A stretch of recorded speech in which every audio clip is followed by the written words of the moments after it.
New Testament helps us out with this.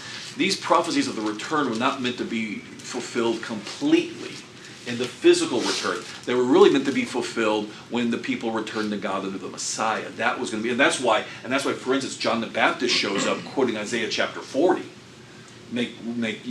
Which could have been seen as an earthly prophecy on the surface of the return from exile. Make a highway for the Lord, here he comes. And John says, no, it's really about the coming of the Messiah, and the real return is not your return to the land. You've already done that. The real return is the ultimate return of the Jews and the human race through the Jews to God. And so you begin to take on this more universal flavor and these kind of prophecies that deal with, at the very least, post-exilic realities. What is God up when they come back to the land, and it just doesn't really look like much. And the whole point is, ironically, something big is up God's sleeve. God's cooking up something big. And that's why, again, we're most familiar with the part of Joel we're most familiar with is that end of chapter 2, which is exactly what Peter quotes on the day of Pentecost. And that's why. Because ultimately, a lot of what's going on in Joel does slant towards the Messianic, what God is up to in this, not just earthly Jews getting their land back or being judged for their earthly sins, but this ultimate struggle between God and man, when God makes all things new and sets all things right. So in the latter days, big stuff's coming. And Peter shows up and says, this is that. So anyways, regardless of how you want to date the book, there's a universalistic, something big going on slant to the thing, regardless. So that makes sense. That's the song and dance about that. To chapter 1. And so in chapter 1, despite how your Bible might break it with paragraphs or headings, I argue that really the first kind of unit in chapter 1 is verses 2 through 14. You'll notice that verses 2 through 14, verse 2 addresses elders and inhabitants of the land. Verse 14 addresses elders and inhabitants of the land. And so you've got this, again, they didn't have chapter and verse divisions back then. How did the ancient texts structure themselves? One way they structure themselves is by repetition, bookending. So he essentially begins and ends by who's addressed or a repeated phrase, something like that. And so we bookend with elders and inhabitants of the land. That's the bookend, okay? And so this first section of the book, regardless of how your Bible marks it, Hebraically, kind of linguistically, language-wise, literarily, that's the word I'm really looking for, literarily, seems to show us that verses 2 through 14 are what the inspired author had in mind. We're talking to the elders and the inhabitants of the land. All right, and so, what is the word of the Lord that came to Joel, son of Pethuel? And again, by the way, his name, Joel, literally means just Yahweh's God. Kind of a pretty potent name for what's only meant to be a universal kind of prophecy. Does seem to start specifically, though. You've got sin and you got judgment, right? Hear this, you elders, give ear all the inhabitants of the land. Has such a thing happened in your days or the days of your fathers? Tell your children of it. Let your children tell their children and their children to another generation. And right there you've got 4 generations named. And that's one of the big motifs in the Old Testament, right to the 3rd and 4th generation. And this is free, no charge for this, but a lot of times, like in Israel, look at those broken dynasties, God let them only go about 4 generations. God likes 4 generation cycles, as that's enough. Same thing with the patriarchs. 4 patriarchs. Abraham, Isaac, Jacob, the big 3, but then most of the book actually goes to Joseph as the messianic figure, fulfilling the promise of Abraham, through whom all nations of the earth are blessed. And they come to Egypt to eat. Who sits at Pharaoh's right hand? Anyways, that's free, no charge for that. That's another class in the court. God likes cycles of 4 generations, bottom line. That's what he does throughout the Old Testament. And so, whatever's about, whatever we're talking about here, this is meant to be kind of that kind of universal, ultimate, tell it all the way down picture that God creates. And that's the thing to think about too. Deuteronomy emphasizes this, right? Talk about God to your children when you get up and down, when you walk in the way. Turn off the radio, shut down the binge watching, talk to your kids about God. Pass on from generation to generation. And along that line, Deuteronomy and other places in the Pentateuch anticipate. When your kids ask, why do we do this, Dad? You tell them. Not commandments, you tell them the story. Our father was a wandering Aramean. You go from there. Tell them the stories. And so that's part of how we communicate to our kids, as we do in the Bible classes down the other hall. Tell the stories, right? God of Moses, Abraham, Isaac, Jacob, God of Joel, he's our God. Tell the stories. The list just gets longer. More stories to tell. But tell the stories. Tell what he's done. Tell your children of what's happened. Verse 4. With the cutting locust is left, the swarming locust is eaten. The swarming locust is left, the hopping locust is eaten. With the hopping locust is left, the destroying locust is eaten. All right. And don't worry about your translation or what. Just bottom line is wave after wave, version after version, locusts upon locusts. And how many of those you got mentioned? How many cycles or versions or types of locusts? I got another 4, which is another, in this context, number of completeness. And so whatever the first go around of locusts left, or the young locusts left, the teenagers ate. Or the teenagers ate, the middle-aged guys ate. Or the middle-aged guys didn't get the old guy. I mean, the bottom line is, it's gone. Now here's the thing. We live in a state with HEB. And so especially here in Houston, as soon as a hurricane comes through, what happens as soon as the floodwaters are down below 6 feet? What do you see on the road? About the only thing you see on the road. You see HEB trucks, and HEB gets the sort. They actually have in their corporate. I learned this a couple of years ago. I think one of the other last big storms we had. They've got a guy whose job literally is. I think they poached it from a government somewhere, an emergency management. His whole job is to coordinate their ability to do this in bad seasons. To get the stores open, restock, get food to people, man. Okay, so we live in a state where when this stuff happens, we got HEB. And so whatever the catastrophe is, another Ike, another Harvey, another, whatever. Within 24 to 48 hours, HEB's going to be back with the toilet paper and the tortillas. Come on, you know what you buy. But this is the ancient world. And there's no UNICEF. There's no Food Bank, International, Samaritan's Purse. There's none of that. This is the ancient world. And there is no capitalism. There is no money in the bank. Everything is subsistence agriculture. And so what's one of the most frightening things in the ancient world you could see on the horizon coming? Because you're going to die. Not because the bugs are going to get you, but because there's going to be nothing left. And again, listen, I can get strawberries any time of year I want because they can grow them in some part of the world and ship them in. That's just not how this works. If the food around here is consumed, guess what happens? I'm out of food for 6 months, a year, depending on what crop I might be able to get back in the ground and grow again. But that takes time, and you better pray more locusts don't come in. Or now, because everybody's starving, the strongest prey on the weakest, and so you replant your field, and a bunch of guys with swords come over the heel, and go back and read the book of Judges. I'm reading your book of Judges right now. That was one of the things that was happening. Midianites come in. And there we go. Yep. That's our story in a week or two. That's it. Literally, the strong just stealing the folks' crops and food. That's how it worked, right? And there's no international rules-based order to sort this out. Take your appeal to the United Nations and get your justice. International Criminal Court, The Hague, to sort out the war criminals. No. This is terrifying. This is death. And part of what happens is, of course, we always think about God's, fire from heaven judgment. We just did Jonah. God appoints a great fish. There's lots of ways for God to bring catastrophe, right? Doesn't always have to be fire from heaven, strike you dead. Everything else in creation obeys God except us, which means the sun and the stars do what they're told, gravity does what it's told, and guess who else does it? The locusts. Everything else obeys God. And so here comes this ravenous, hopeless locust plague. All right.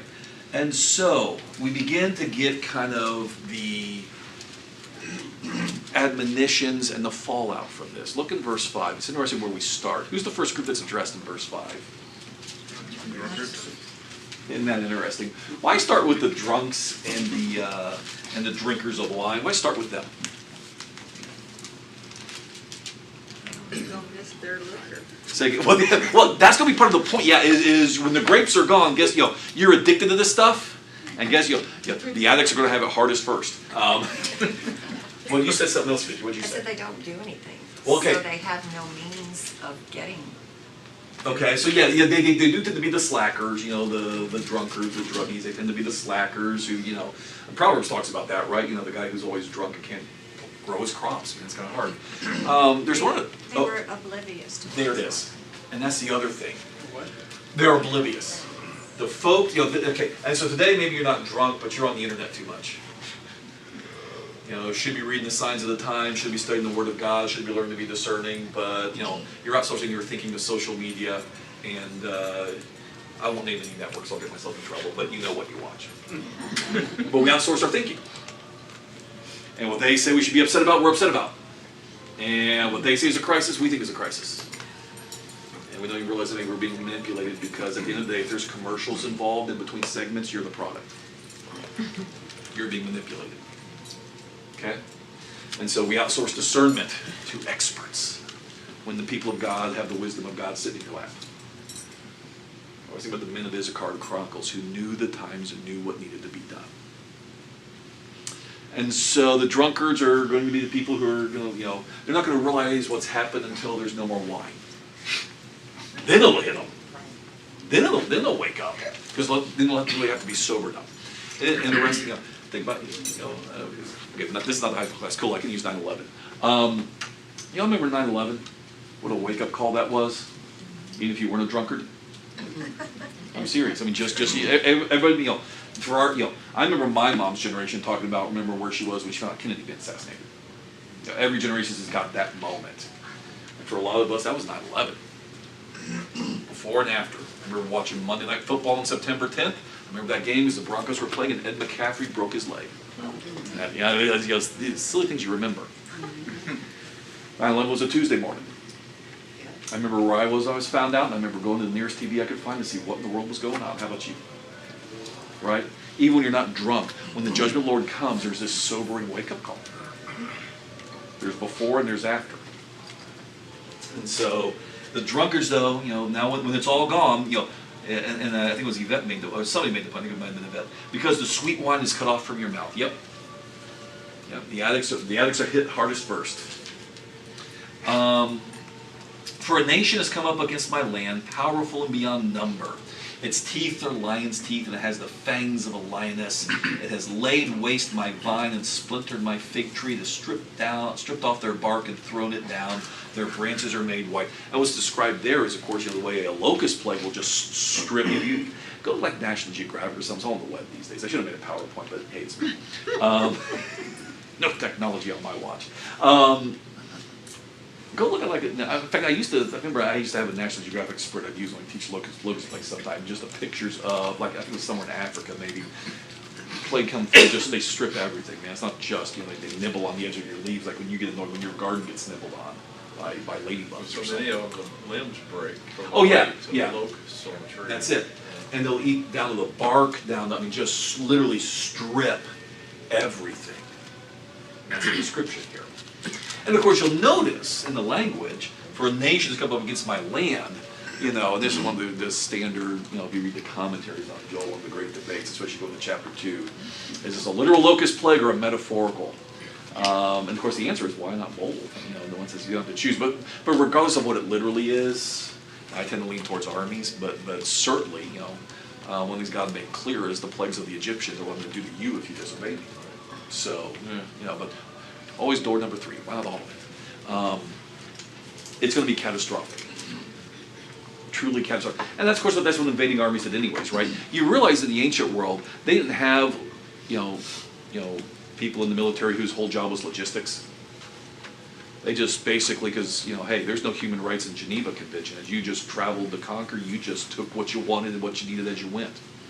That's the perk of being the winner.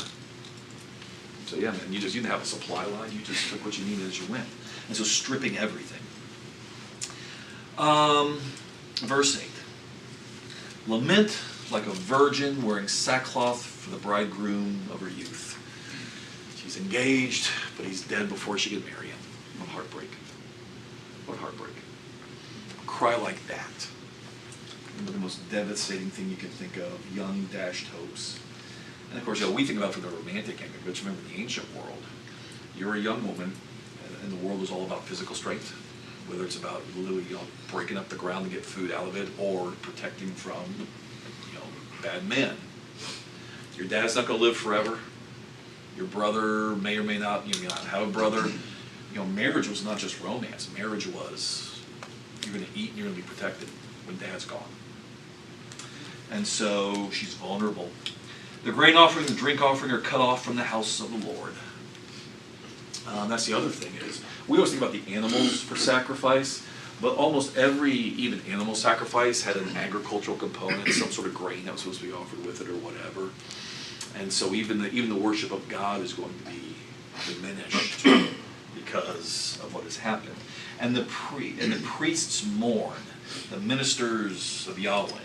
Why do the priests mourn? Well, perhaps because the rituals, can no longer be observed. Perhaps because how do the priests themselves eat? From the tithing, the dedication. Yeah, from these offerings, the tithing, all of that. That was where they ate.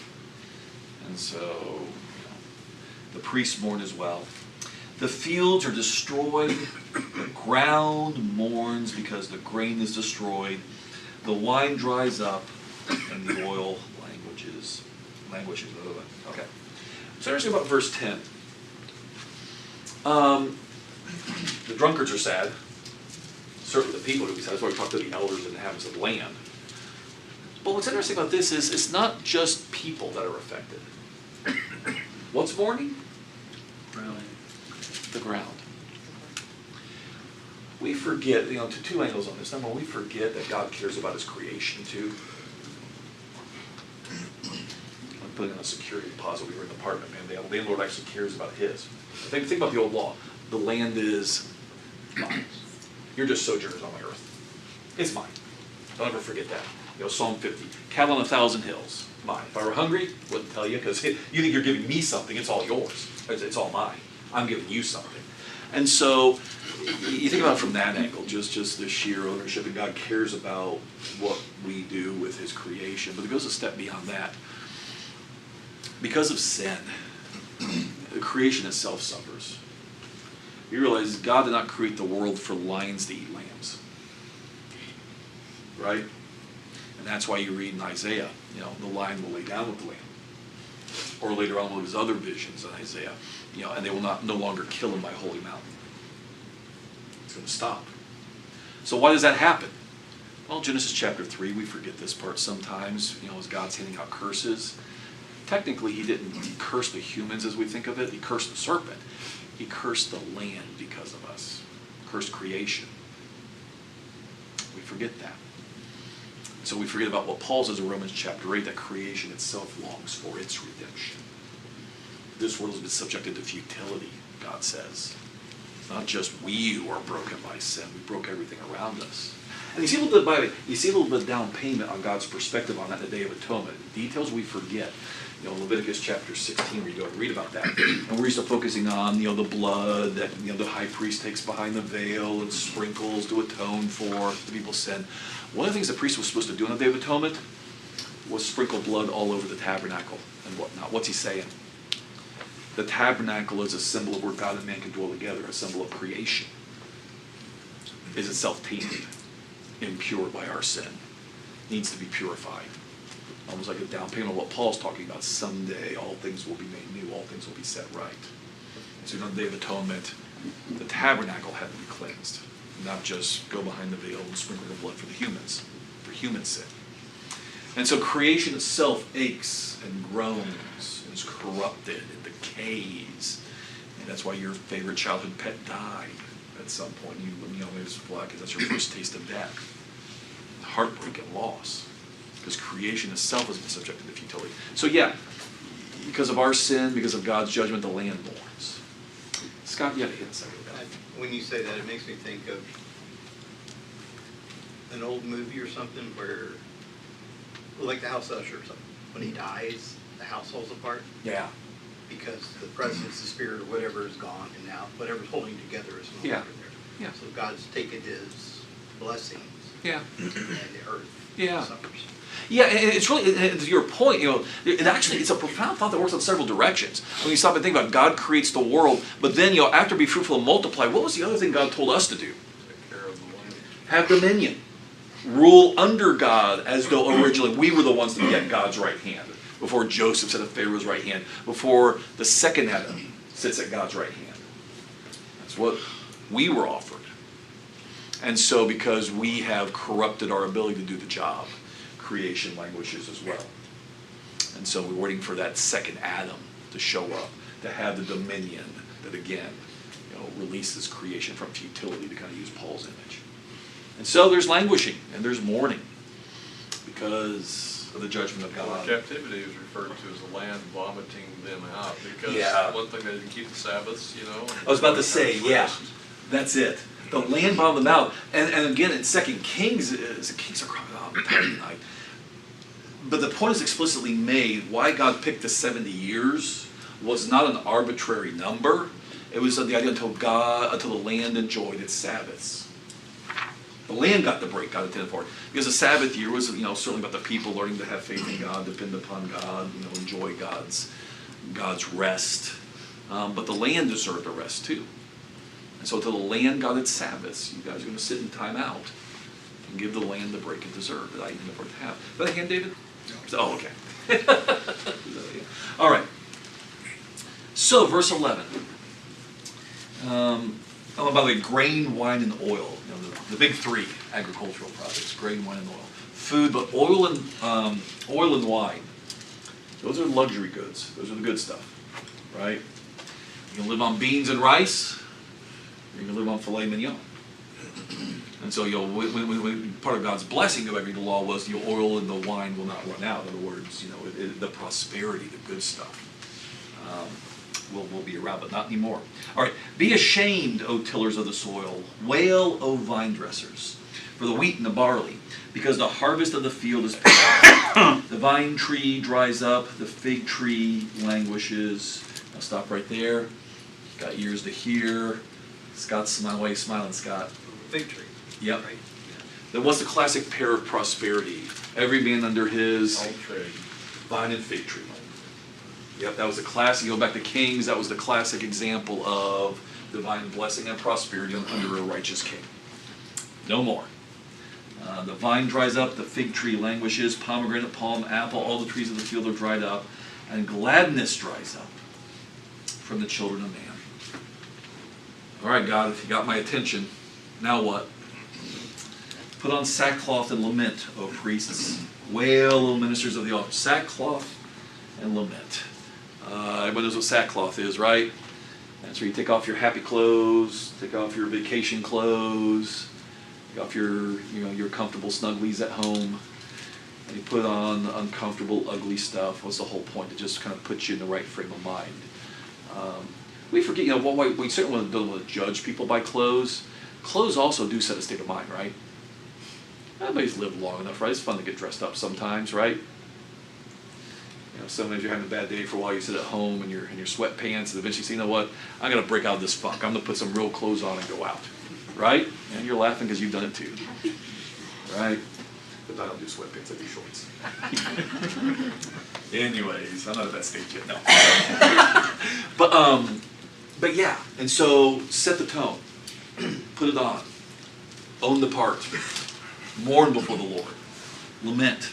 Go in, pass the night in sackcloth, O ministers of my God. We stop repenting a little too quickly and easily sometimes. Our prayers are a little too short and too flippant when we're in the wrong. Our apologies to those we've wronged are a little too perfunctory. Sometimes we even leave those wiggle room words in there. If I've offended you, I'm sorry. Which, by the way, you realize that's a way of flipping the script. If you feel bad about what I did, well, I'm sorry you feel bad about what I did. No ownership in that statement, folks. I've never thought about that enough. There's no ownership in it's framing it that way. If I said anything that I shouldn't have, well, I hope you'll forgive me. Look, you either did or you didn't. Spend the night. Spend the night in sackcloth, O ministers of my God, because grain offering and drink offering withheld from the house of your God. Consecrate a fast. Call a solemn assembly.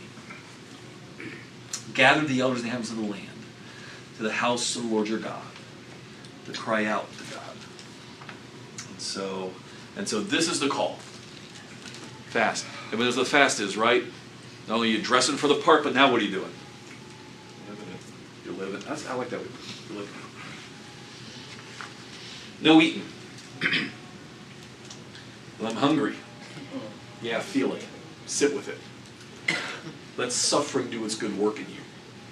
We forget that sometimes. We are a comfortable culture. It gets away from the suffering part. You know, the one who suffered has ceased from sin. That's what Peter said. You suffer for, according to the context, he's talking about suffering for righteousness' sake. If you're willing to basically give up and sacrifice in this life to do what's right, sin's loosening its grip on you because you're starting to shape your will and desire for God's eternal things rather than the passing comforts and pleasures of the moment. We hate to hear this, but suffering does us good. I'm not in a rush of suffering time, so I don't want to go to the doctor and say, I got cancer, don't get me wrong. I'm weak too. But when those moments come, and they do, guess what? The Bible says there's a benefit leading into that. Let me get Dan and I'll get Harold. It's kind of ironic to pair this with Jonah because the Assyrians actually did this Oh, yeah. and they repented.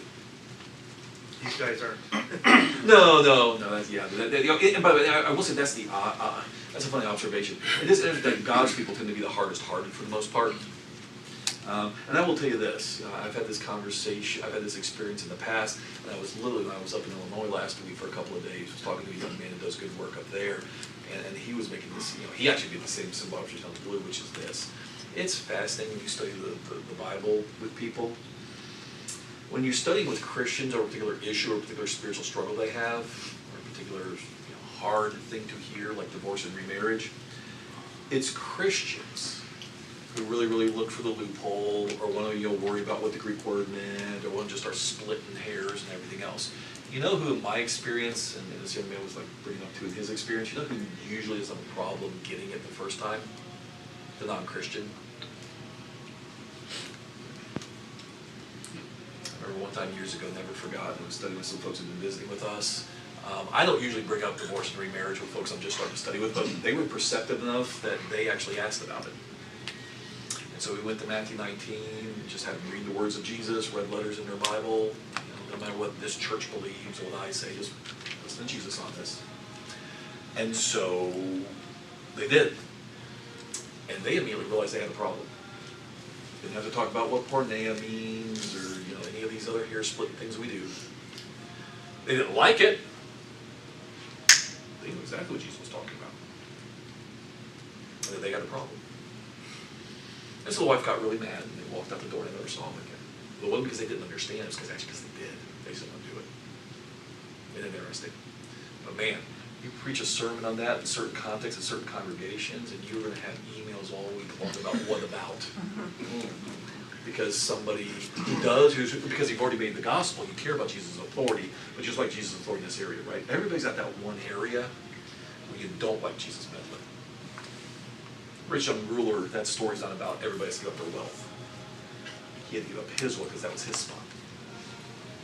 For other people, maybe it's lust, amusement, too busy, courage, or whatever. But everybody's got that one spot where the authority of Jesus doesn't apply. And that's why, in my experience, Christians tend to be more argumentative when I do my individual work. Christians tend to be the more argumentative than a non-believer. Non-believer just doesn't like it, moves on to the next church down the road. Or decides that God's not for them. So, Harold, you weren't patient. I'm sorry. Got on my rant. Soapbox over. If I just thinking about verse 14, I mean, you've been talking about there's not going to be any food to eat. There's not. Right. Everything's going to be a disaster. You're already fasting. Yeah. In a sense. Yeah. But why would he tell them to fast? It's a forced fast. Yeah. This is him calling them to be intentional about. Correct. this. And that's the key word. Consecrate. You do the consecrating, and you sit down and think about. My father would tell me sometimes, you need to sit down and think about what you did. Oh, that's right. No, I don't want that's. to do that, and I tell my kids the same thing. And then you come back and tell me what you did. Yeah, I didn't like to hear that either. That's what's necessary. No, that word intentional is the key, right? And think about this again, the Bible's just 20 big ideas, just kind of, theme and variation of some big idea. This idea of I'm sorry I got caught in the consequences versus I'm sorry for what I did. All right. Paul's classic, different kinds of godly sorrow in Corinthians. To the other aspect, which is, we're thinking about what Paul said in Philippians. There will come, of course, he's really actually stealing from Isaiah, but there will come a day when every knee will bow and every tongue will confess. You may have done it willingly in this life, But at some point, God's going to force you to fast. At some point, the bill's going to come due. And you can either confess Him and repent and serve Him now, or in the last day when every eye beholds Him, you will be on your knees with your head bowed then, but it will be too late. You will confess Jesus as Lord and Lord of the Father as He, gives you the consequences. Yeah. One way or another, the fast comes. That's how this works. Yes, ma'am, back. Also, God is showing them His power. Oh, absolutely. Like, because they were so blessed, like we can be blessed. He controls the locusts, the soil, the growth, every mineral that's in it for all of us that's in the science. He's showing His power to withhold that from His creation to bring, the king even eats from God's hand. And so He has everyone saying, I can't make this happen. I can't make anything grow. Right. I can't do anything. So you're left without anything else to do but go to God or starve and die. Yeah. Yeah. That's exactly right. And that's the thing that God often does is, C.S. Lewis's famous line, pain is God's megaphone. Your attention, sometimes you have to be stripped down to nothing left but you and God. And hopefully you learn lessons sooner than that, but sometimes that's what it comes to. And so, yeah, by the way, it is interesting, too, just as a sidebar. In the ancient world, because everything depends upon fertility. A lot of gods had some, especially the most popular gods. Baal would be the example of this within Israelite struggles. They were essentially fertility gods, because everything depended upon crops, everything depended upon your animals being fruitful, and frankly, everything depended upon you and your wife being fruitful. You need help to work the farm, you need somebody to hand the farm on to. Everything depended upon reproduction, agricultural, animal, personal. And so fertility deities were throughout the ancient world were big. That's why sometimes you see Greco-Roman deities, they have tons of breasts. Just everything was focused on fertility, fruitfulness. And so one of the things that God often did, you think about the days of Elijah, if Baal is God, serve him. But what's the classic judgment of God in the days of Elijah? It was that drought. Because Baal, the storm god, can't do this. Pray to God, pray to Baal all day long. Guess what? It only rains when Elijah says God wants it to rain now. So here comes, after 3.5 years, here comes the rain.